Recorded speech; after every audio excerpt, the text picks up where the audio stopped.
What happens if my case gets denied by immigration? I get this question a lot from prospective clients at my firm, so I want to tell you what we do at Lincoln-Goldfinch Law. This may not be true for all immigration law firms.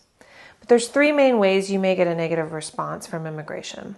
The first is what's called a rejection, and that means they get your packet in the mailroom and they just immediately send it back to you. They don't cash the check. And often this is because they've made a mistake. Maybe they think a piece of evidence is missing, or they think a form is outdated, and oftentimes they're wrong. Or maybe there actually was an error. Maybe the filing fee was incorrect, for example. In those situations, we will always refile the case, and usually what we need to do is provide a cover letter explaining to them why they rejected it incorrectly. This does delay the case, but it's not something that would create a new contract with your attorney at my office, for example. Another way you can get a negative decision is through something called a request for evidence. Now, this isn't a decision in your case, but it's immigration saying, we've received your application and there's a little bit more evidence that we want.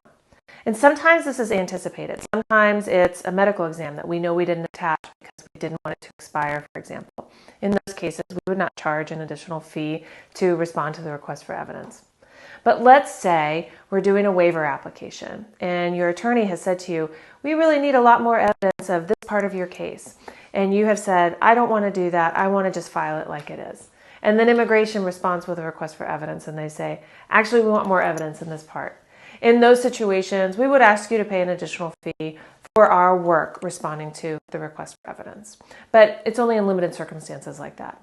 And then finally, an overall negative decision on your case is always an option. What if immigration denies your case? Now, this happens very, very rarely in our cases at Lincoln-Goldfinch Law, but it does occur. In these situations, we would typically file sometimes a motion to reopen or sometimes an appeal of your case, depending on the circumstances.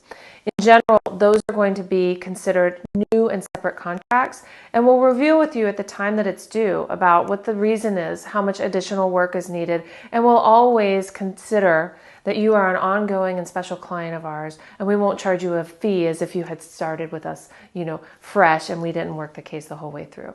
So all that is to say, there's not a clean answer about what happens. There's so many different things that can go awry, but I can tell you that our firm, our interest is in giving you a flat fee that you can anticipate at the start of your case without surprises. We know you don't like surprise fees in your cases, and we don't like them either, so we try to include everything, and we try not to have rejections, requests for evidence, or denials of our cases, of course.